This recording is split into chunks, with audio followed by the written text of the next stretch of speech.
Shirley here with Sirius Talis Moon. This is Jupiter Hour Saturn Day, and we are looking at the astrology of 2026.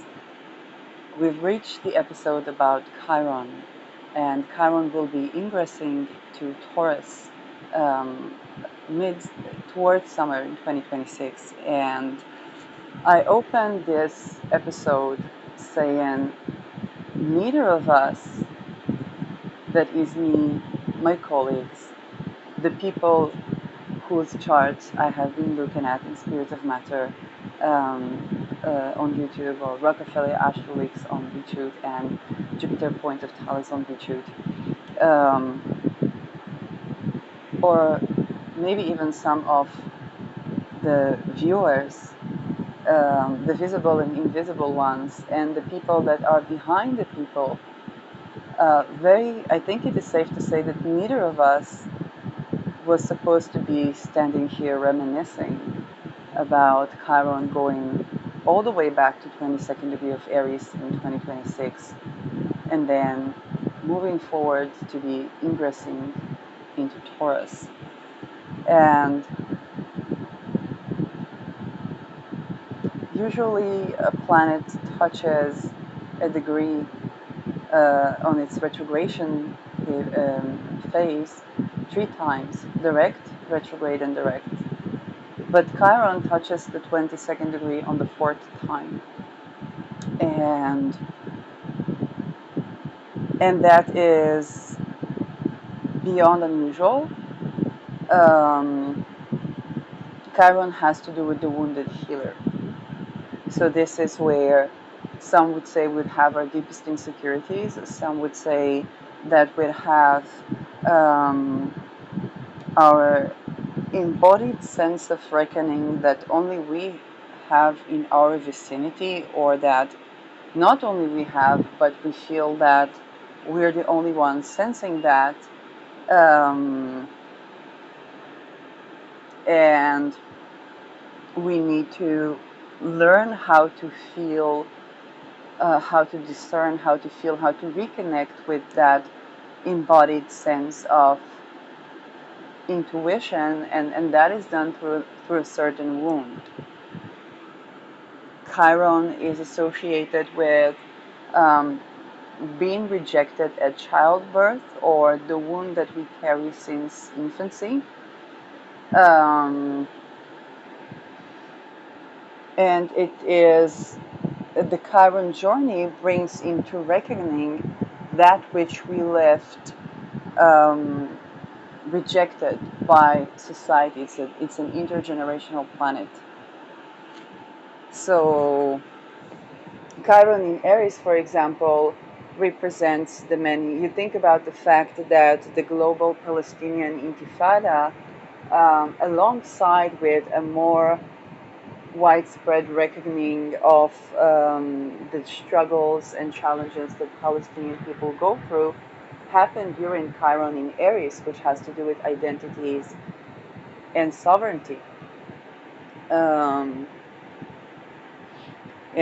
whatever we have to say about that, that's something that only happened with that Chiron in the sign of sovereignty.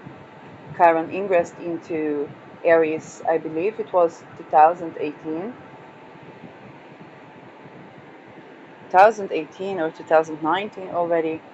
And upon the ingress, I remember the discussion about the self having to be that we need to be our own healers. And Chiron indeed has to do with reinventing the medical field, conventional and non-conventional. It is inherently non-conventional because even with conventional medicine, it would be a non-conventional use of conventional medicine.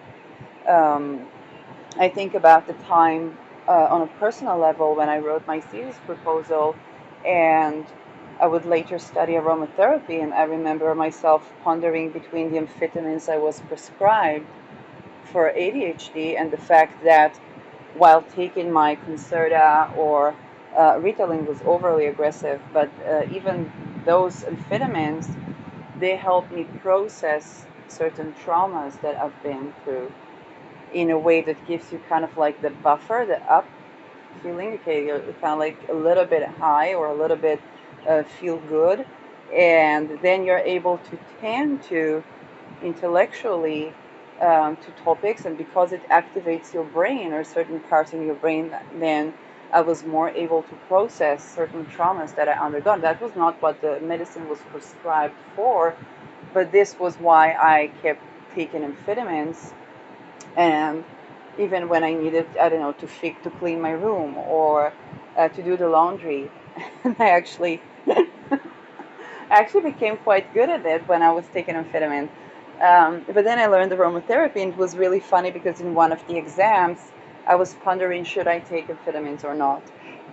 so, so you think about Chiron, and you think about the fact that COVID happened during and the Pfizer crisis. Pfizer was an astrologer. He was, I don't know. Um, Political assassination prevention jokes aside, um,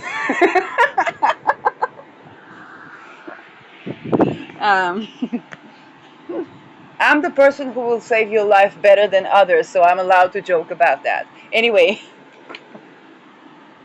so um, yeah. So COVID and the Moderna Pfizer scandal happened during Chiron in Aries. And so you think about the premonition that the self, Aries, would need to be its own healer, Chiron, and how, and even regarding channeling, okay, that we're kind of not left to our own devices, but we'll definitely have to grow patient sovereignty, and that was a very important topic. Aries also is ruled by Mars, and Mars rules real estate, and that was the time where approaches like open dialogue became prevalent, and people began to understand that the schizophrenic or schizoaffective patient basically needs a home to be listened to, and for the society to adapt to the person rather than forcing the person to adapt with society. Now, when we have Saturn Neptune in Aries, which coincides with a lot of Soviet stuff, and the role of everything becoming industrial, including baby making and upbringing, and how there is a limit to our ability to adapt to society and remain sane. Okay, Charlie Chaplin explored that with his movies on the revolution, on the industrial revolution, and the man that gets lost in the machine in a very real way. Okay. Um, and Chiron Aries is also the wound around our sense of identity and sense of sovereignty. I refined my essays on consciousness, which began with Chiron in Pisces, to the role of consciousness, and consciousness leaves a trace in matter, and the role of technology and ESP studies, and how that was achieved through trauma, and the challenges of people being trained by the CIA of developing psychic abilities because they were afraid of being persecuted by the church. All of that with this declassified Google Scholar available information. So while that work began with Chiron in Pisces, it was in Chiron Aries where I myself had to take a break from academia by embodiment and listening to my body. Okay, I had to listen to my body, because even with all the troubles that I caused while speaking the truth, I mean, truth is troublesome. There was nothing they could do it other than the fact that I was genuinely liked by many people. Not everybody, it was difficult to see it back then, but not everybody was against me. Okay. But also, it was, I was going to finish my thesis and finish my second degree, and then it was by already being in the academia, and I had to write that I take a break when I was listening to my body, because simply I physically couldn't be there. So think about Chiron Aries and how we have to listen to ourselves, but also how important that would be on a global scale when we would be told of certain things and have a very orderly type of regimen that is incompatible with the medical model. Now that we have Saturn, Neptune in Aries, there genuinely is a calling to change, improve, regenerate medical structures globally. Okay, there is, for example, in Israel, the exploded Soroka, the exploded building in Soroka, but the thought is to build a hospital that would combine the physical care with the mental care, so people wouldn't have to go, okay, to different departments to receive care. And so, if we take away all the cynicism that we know post-COVID, it's actually, if we, going back to my naive approach to science, which is to look naively at the topic before bringing in the politics or the economy or the occult into that, and in a very naive look, we absolutely need a more holistic view of the medicine available for us in one structure. Okay, we absolutely need it. Like it does make sense that a person that went through a heart attack would be receiving also psychological care and have the environment adapted to the person, rather than simply the saving his life on a physical level or her life on a physical level. So those things absolutely matter, and yet Chiron in Aries, Chiron now is in the last degrees of Aries, reminds us that each and every patient has their own trajectory, and there is generalization, and at the same time there isn't generalization. Okay, so this was also a time where the ability to be sovereign coincided with the ability to fight. Okay, for example, if you take it to, I think Palestine is the most openly aware issue that we are ending Chiron in Aries with. I think it's at least 10 or 12 countries acknowledging the state of Palestine, while there are people calling to not acknowledge Palestine as the very acknowledgement is colonialism, and so on and so forth.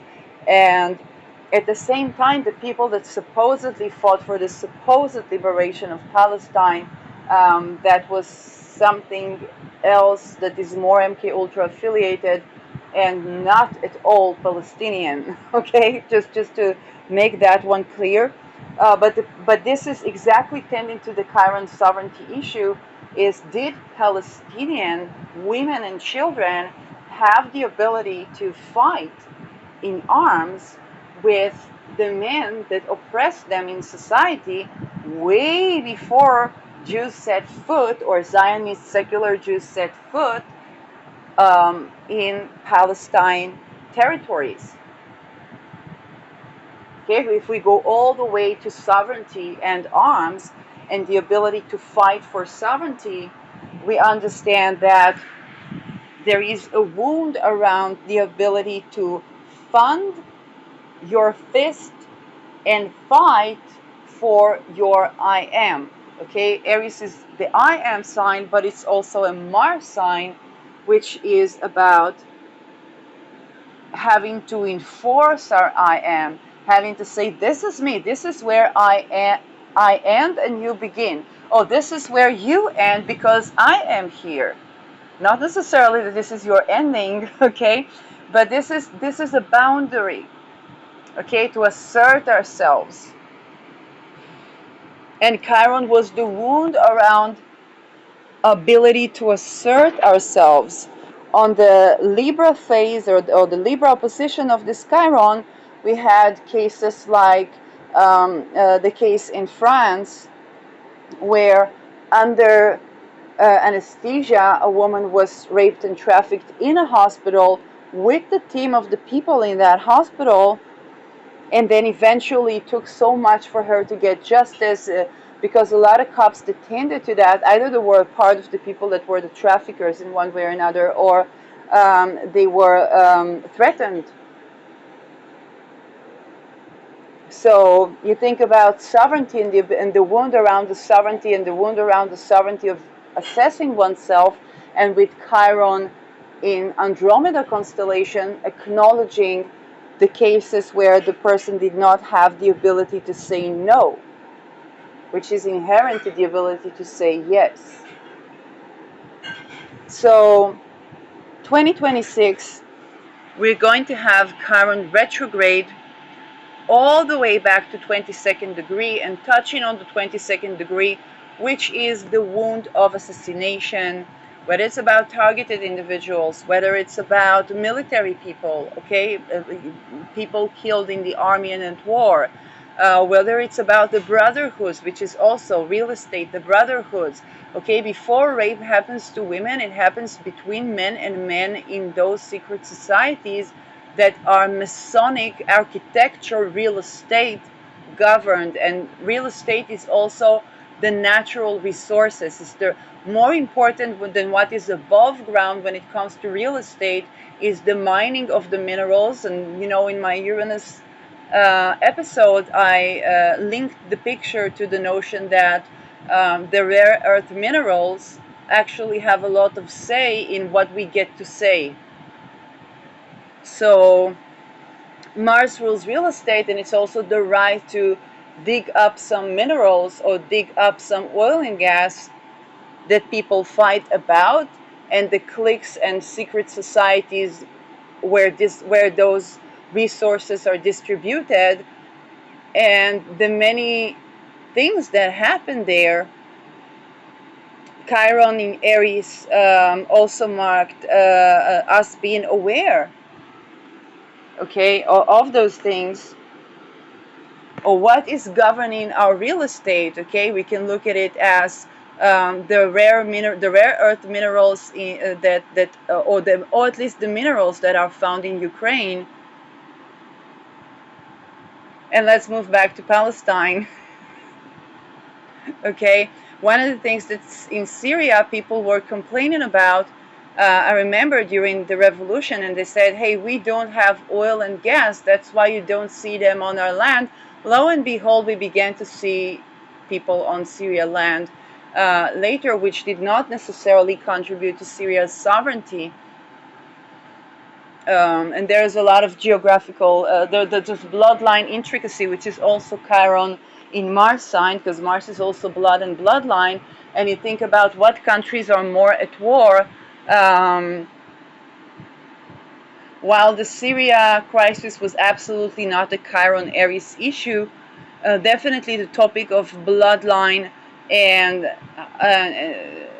the fight between blood types and so on and so forth. Chiron Aries was also when Israel was put on the spot that we can't have DNA unless a judge approves that. We can't have a DNA test in Israel, and the fact that even in the countries where we can, on the one hand, we discovered that during Hitler's regime he was stealing Nordic children and presenting them as Irish, while most Germans actually look a bit more Poland, like Polish people. And people discovered that through the DNA tests that they were taking, and also that some results were hidden from the people. Chiron in Aries is also about the plasma medication that usually the black nobility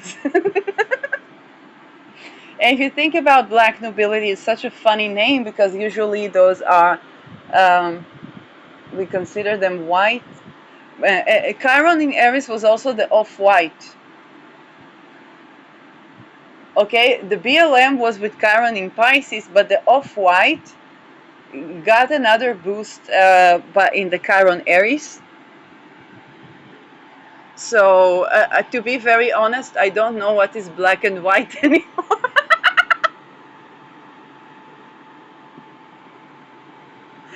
after you look into those things, it's kind of like, I don't. Yes, my line "I'm white in America" was inspired by that, because what is called white in America is not what is called white in Europe. so,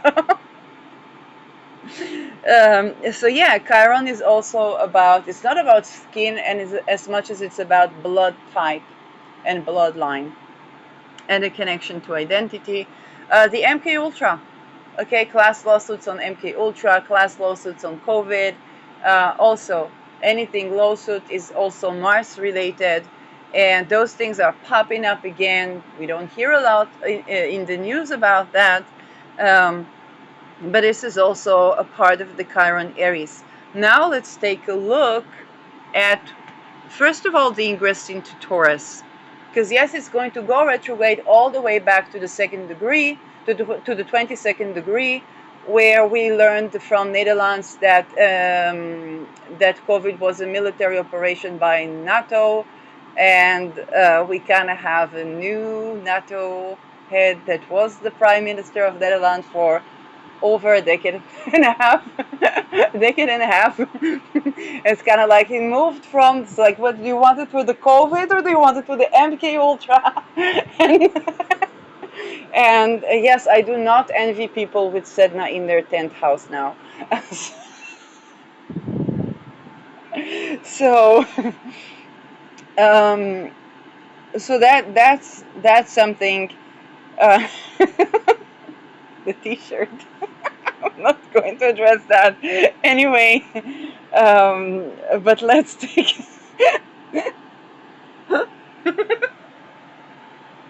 Okay. Even if I say it was Mark, then they will ask which one. Are we going to have internet today? The ingress, the ingress of Chiron to Taurus. What's that? I think of. We are losing connection.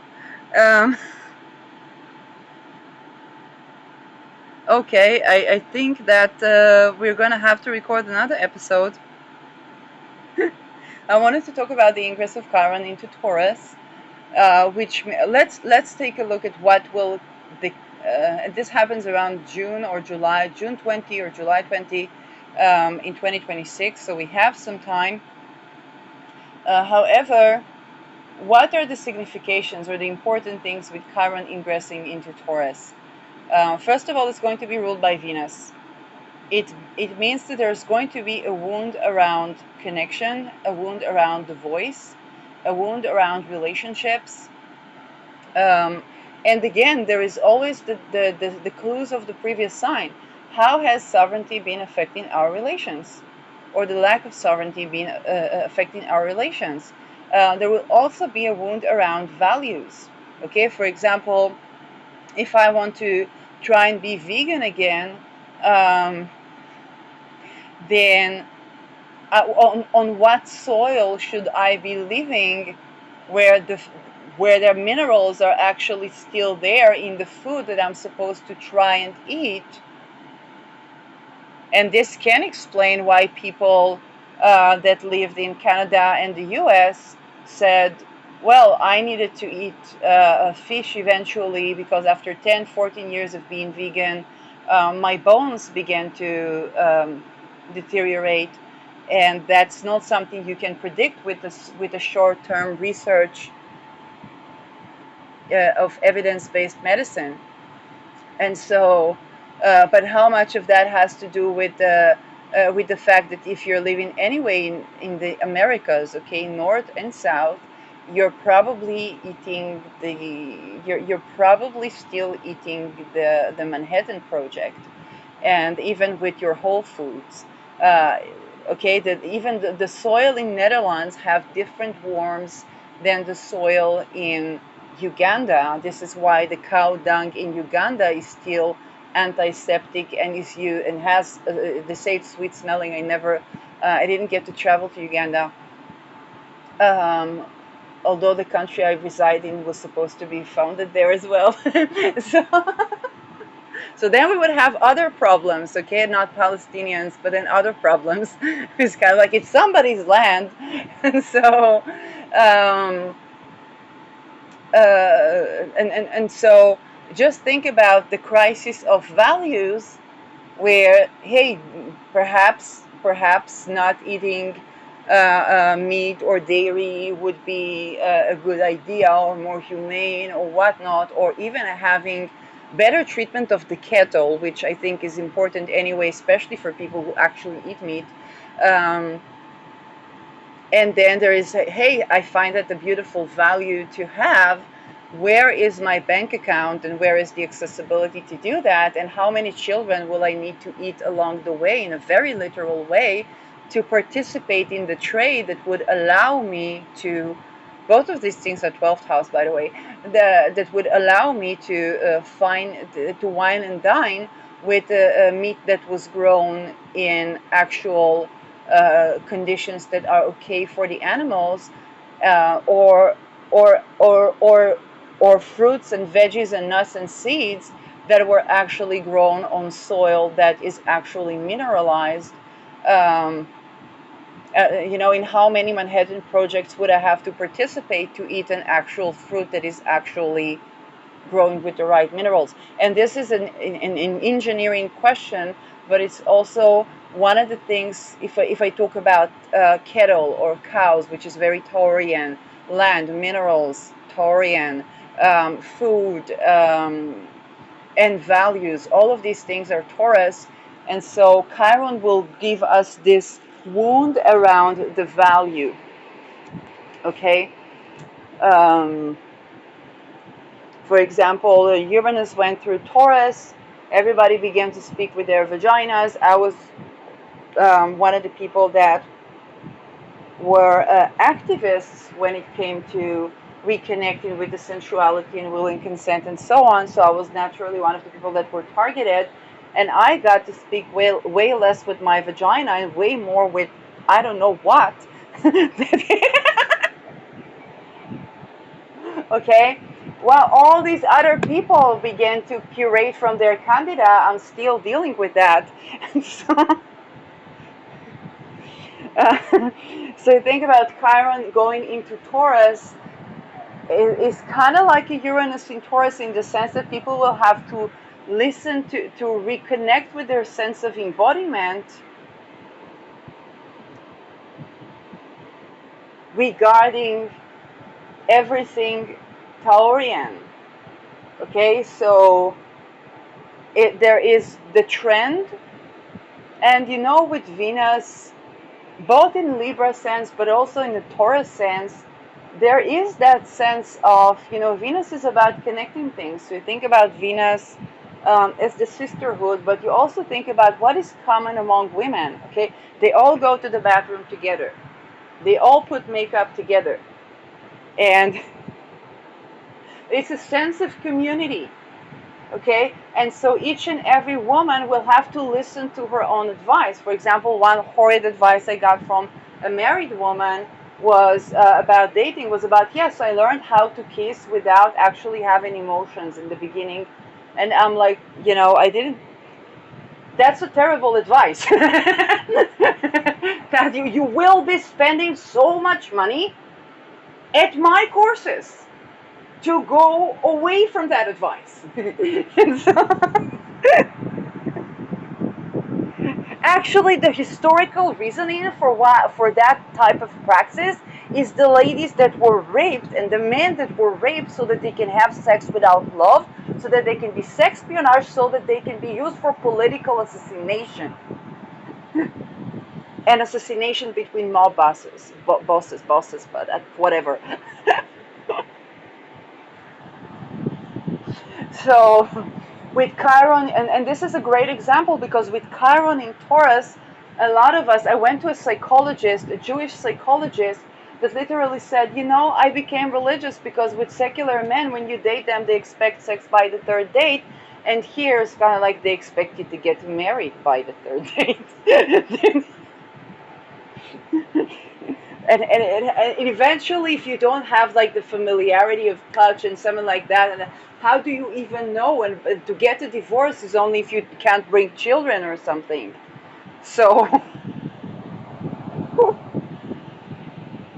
or you have to outright say your husband does not satisfy you, which you know in those calls you're going to be threatened if you dare say that. Um, but you think about the fact that I got it from a psychologist that was subsidized by the HMO for me to go to. Okay, there are a lot of great things that she said, but you want to think about Chiron in Taurus in exactly that sense. The advice that you will be getting from women might not be, you would have to learn how to listen to yourself when it comes to those relationship situations.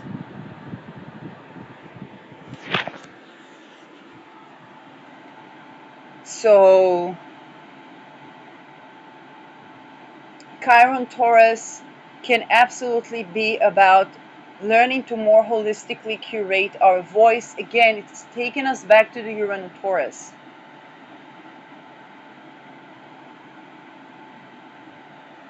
Chiron Taurus can also be, if you think about the fact that Palestinians only got something that begins to be reminding of a reckoning during the Chiron Aries, particularly with Aries. I did not think that the Aries would eclipse would be about the 7th October and the global intifada. Like I was thinking about LGBTQ, but that was not one. And if you want to say the connection, because people are like chickens to KFC. No, this is Muslim Brotherhood of Satan. They're not gays, but they have to rape each other and have penises when they rape each other. And that's the point, because it's about real estate and Mars. And there's not actually Palestinians, but hate and like in Israel, whatever, I can't speak. Anyway.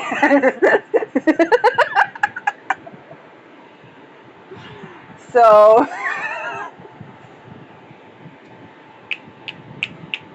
and everybody Nazi. So,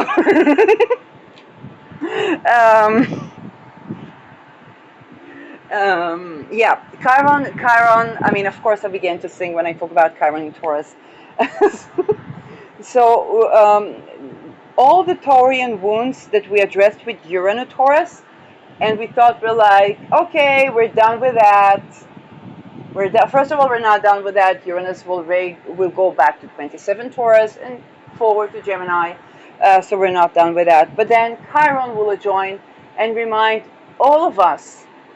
Now, let's have another perspective about Taurus, because if you were born anywhere after kind of 1964, 5-ish, okay, or 66, 70-ish, then you have Sedna in Taurus, which means as Chiron ingresses, and Sedna takes a while. For example, people that were born at the end of the 60s have Sedna in kind of 0-degree Taurus.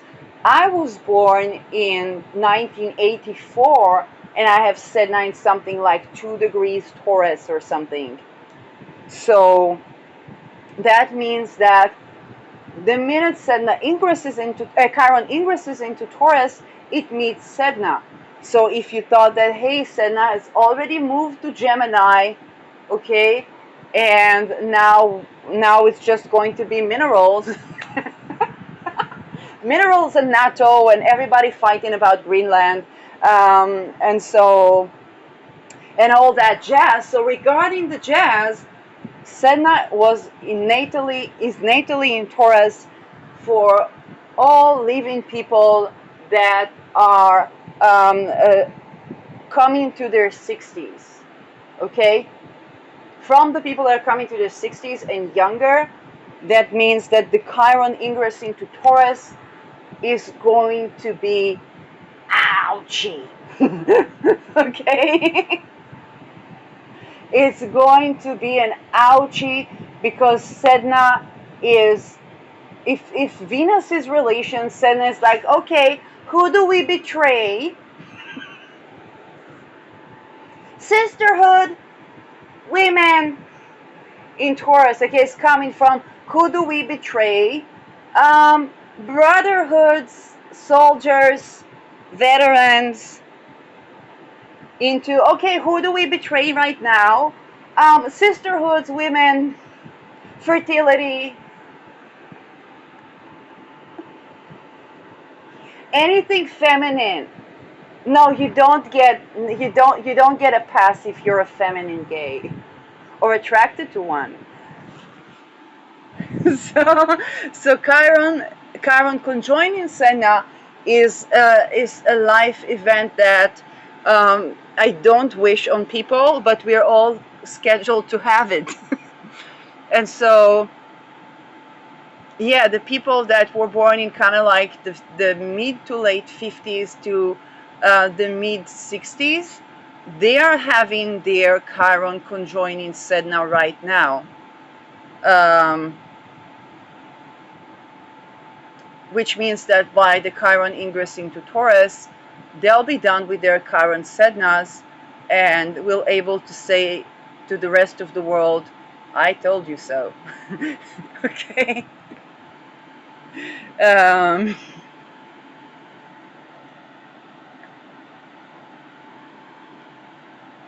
so Sedna was the single lady that was not accommodated for because her father was in some sort of occult dumbfuckery and he wanted to have power. It's kind of like Satanism before Satan. There's just something.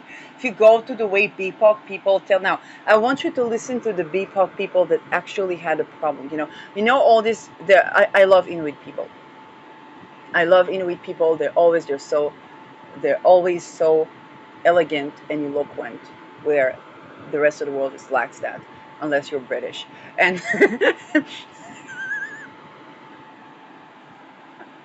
that being said, it's not going to be the people that look like they have this alien beauty and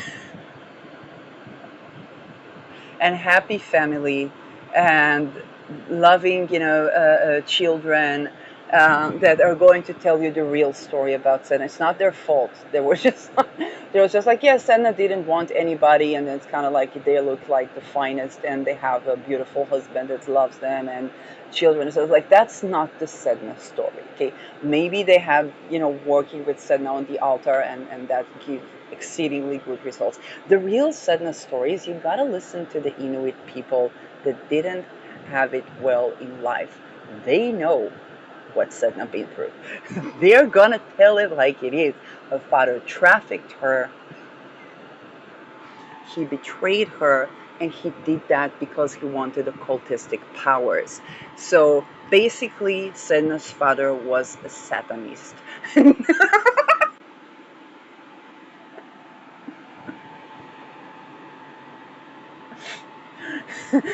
so and I know that because BIPOC people told me that. Um, I actually bothered to look at the vlogs. I have on my Spirit of Matter channel, I have a study with me live on Sedna where you could actually see the references to the literature.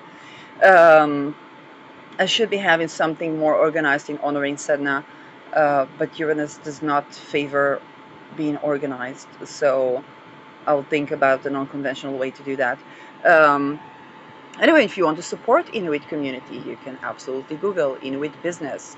There are from the earrings, the lovely earrings, and they do sell the products that you ask yourself if it's cultural appropriation to use. So no, if you buy it from an Inuit business, you're supporting that business. And the fact that you're rocking the cool, earrings or fur earrings or whatever you can get yourself before the markets close into localities, then that would be amazing. And it's not cultural appropriation to buy that naturally because you're supporting authentic Inuit business. And there are also courses. I think Coursera has a course about Inuit and indigenous communities. Uh, Inuit channels that I recommend, definitely Shaina Tova on YouTube is someone I remember.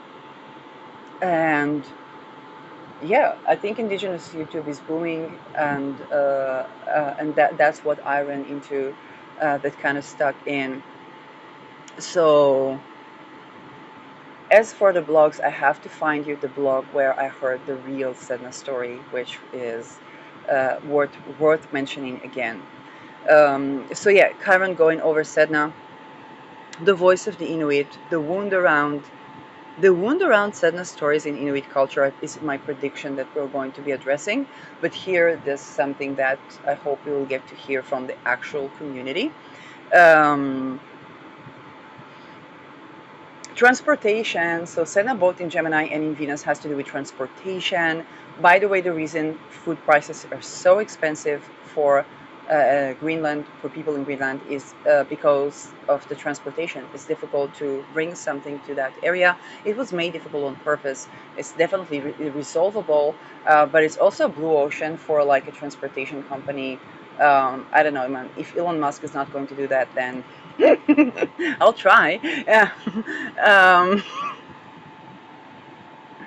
because if you get food in fair prices to Inuit community, then this is a blue ocean. This entire community is a growing community that needs actual sane priced food, um, and you might get to test traditional beluga, which is not something that I have tried before, um, but definitely would be exciting. Although I like belugas in both their living form. um, and yeah, think about it, because Taurus is food, and you think about the more traditional way of connecting with food.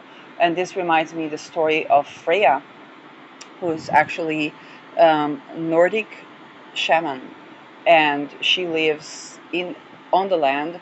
Um, and she talked about her iron deficiency and how she has such a good connection with reindeers, and so she went for a shamanic slaughter of a reindeer, and she needed only a little from the meat to raise her iron level, and how the connection with the animal in life, and the support and of the animal continuing on as we consume, okay, the animal itself. It's also true to nature. Those who are preparing like herbal things, then they get more and more connected with the herbs, and can experience that um, to a certain degree as well.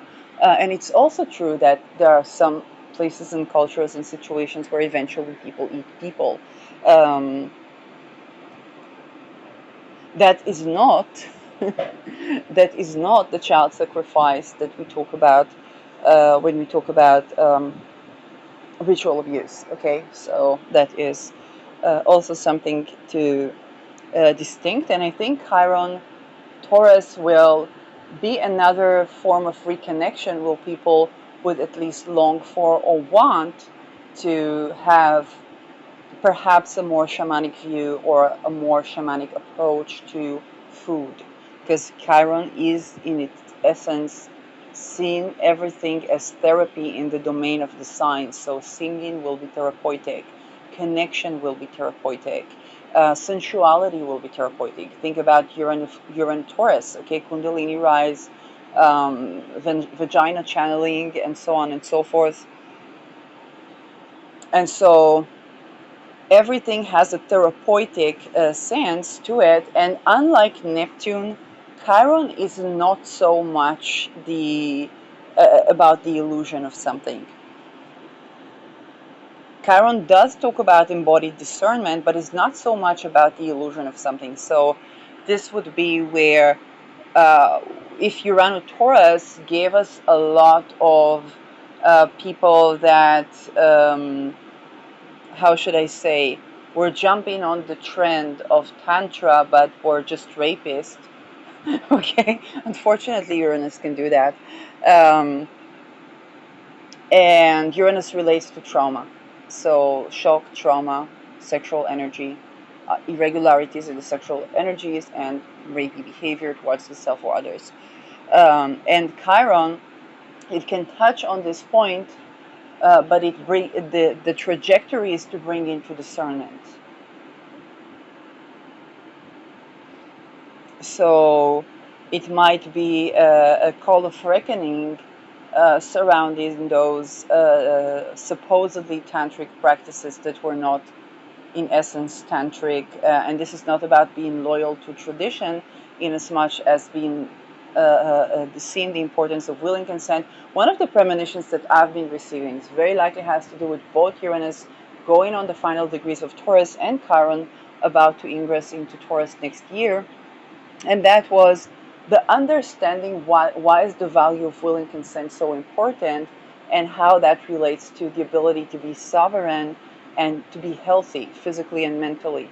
So we care so much about whether someone is raped or went through sexual abuse because it affects life so much. And no, not all of that can be reduced to sexual shame, okay? Ridding ourselves from shame around sexuality is not suffice. We also have to respect boundaries, okay? So not being ashamed around sexuality is not the entirety of the cure, but it's also about being able to be safe in our body, Taurus, and thus respect boundaries, which is essential to our endocrine system, to the process of fertility. So yes, babies get born on rape too. The experience of a baby that was born in rape or by rape and a baby that was not is tremendously different. I know people that were born by rape, um, and that they know that and how that affected their life, even if they don't know that, by the way.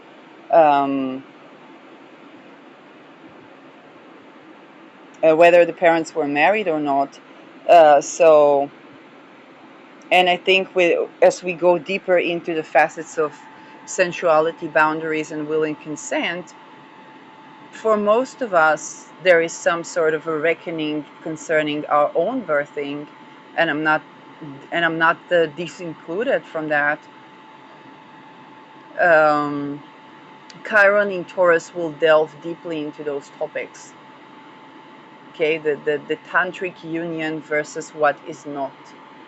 And this is a different thing. If Mars is around justice, and it's around, hey, was it rape, wasn't it rape, was it this, wasn't that, because it's on the axis of Libra where judgment is. Taurus is about something completely different, which is embodiment and transformation and purging that which is not authentic. Okay,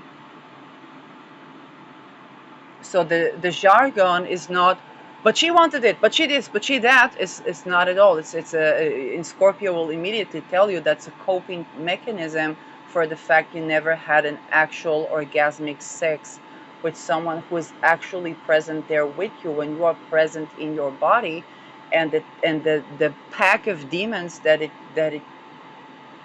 it raises just touching on that issue is the thing to tend to, because that's very likely to do with bloodline, real estate. Okay, the other polarity, the Scorpio polarity, the deep occult practices. And if Aries is about sovereignty, Venus deals with that with completely different issues. Like, hey, if I smell like a yogurt, if my texture is like a cottage cheese, if it's a little bit itchy there, but when I scratch my own itch, it's not even me feeling my own hand doing that, something's not. Something's not. Something's just not. And willing consent smells way better. So it's moving. Venus is about the odor. Venus is about Okay, so it's about all those things. And with Chiron, people will have to go by their own trajectory because Taurus can be a bit traditional. And so, um, yes, those things don't coincide. You think about the next sign is Gemini, it's the childlike curiosity that is required from us as we tend to those really heavyweight topics. Oh, why is my partner cheating on me? Well, Esther Perel will tell you something different than, um, you know, and as a relational astrologer, it's like, okay, that's less an interesting question to me, to be very honest, if he's cheating and you're angry and so on. But who is he cheating with? And in what way are you and that lady or man are a little bit of a yin and yang? What does that man have that you are growing within you and they all are already the embodiment of, and where are you the embodiment for that man or woman? Okay, so it's a way more interesting question, because this question leads to childlike curiosity. This question leads to something that is growing our own value rather than um, having one person that is insecure feeding a circle of insecurity. Okay, and in Chiron we will be having the sense. Anybody that has been in non-monogamous setting, whether willingly or not, then they know where the energy, or they can smell the smell of another person, not because of the perfume, but because of the deep connection with the senses. Taurus is connection.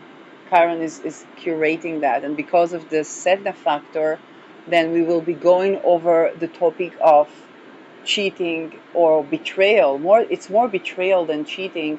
And upon attempting to transmute energies of betrayal or self-betrayal, but with, again, self-betrayal is a very Aries concept. Taurus, and a lot of people will try to deal with that as a self-betrayal thing, but no. Sedna was not betraying herself when her father was trafficking her because he wanted to be like Satan or something. Okay, that was and in Taurus we have to deal with the fact that the betrayal is genuinely betrayal. It's not about, oh, where I was not listening to my body. I can tell you, when Uranus went through Taurus, all of us after the Me Too began to say, because I was thinking, if I want basically sozusagen a divorce, okay, if I want to leave that energy, right? Something there was not the intimacy that I was looking for, the setting I was looking for. I want to leave, okay? Want to walk out, yeah? I'm not going to go into juristic procedure, which is like a Catholic marriage, and I can go and complain all my life, but essentially it's because something is missing. And why not go and find what is missing, which sent me upon a trajectory of looking for the sex that I do want. And then I began to run into all the things that were an impediment on that relaxation, relaxed arousal, orgasmic joy, and so on, from people who would try to use that because they think they have to take from another to create something where they don't.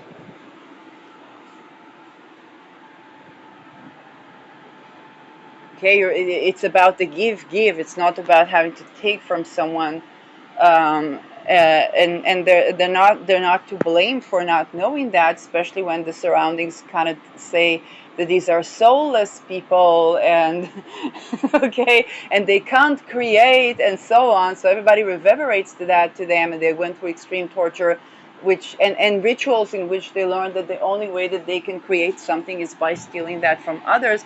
So they weren't even acknowledging the innate creative endeavors that they themselves have as sovereign beings. Chiron in Taurus will have a deeper dive, or not a deeper dive, but more, it will just discuss these topics. Okay, it's actually moving faster than Uranus, but it will discuss these topics. It will create a curation for these topics in the place where Uranus was not suffice. Uranus deals with things in intellectual detachment, Chiron with returning to a sense of embodiment. For example, Chiron is right now around the ruler of my 4th and 7th, and through that embodied discernment, I learned things that were never discussed between me and any other person that lived in one-to-one relations with me, or the places where I lived, okay, the houses. And it comes to curate something around the way that people wield their will.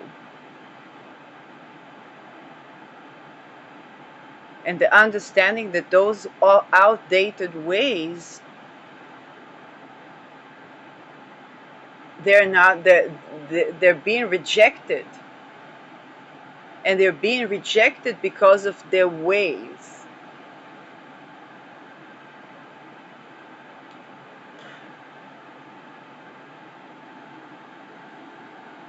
Okay, very simply put, to be able to say yes to someone, you need to be able to say no.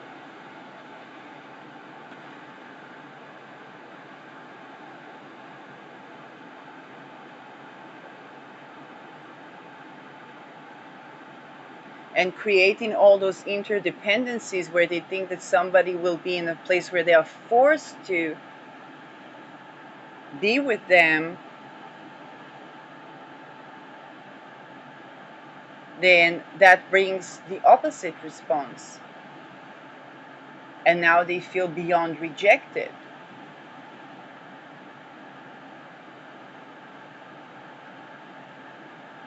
Okay, that's Chiron in the sign of the penis.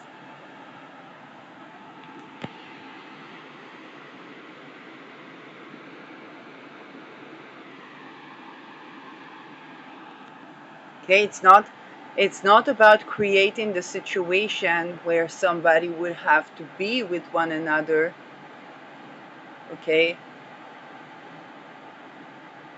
because on a sexual level, especially when we ingress into Taurus, and this is regarding if you're gay or straight, or if you have a penis or a vagina, it's just not going to work with all, if you can maneuver your way into some sort of relations or rapport, but what you cannot do is create that tantric orgasmic vibe with someone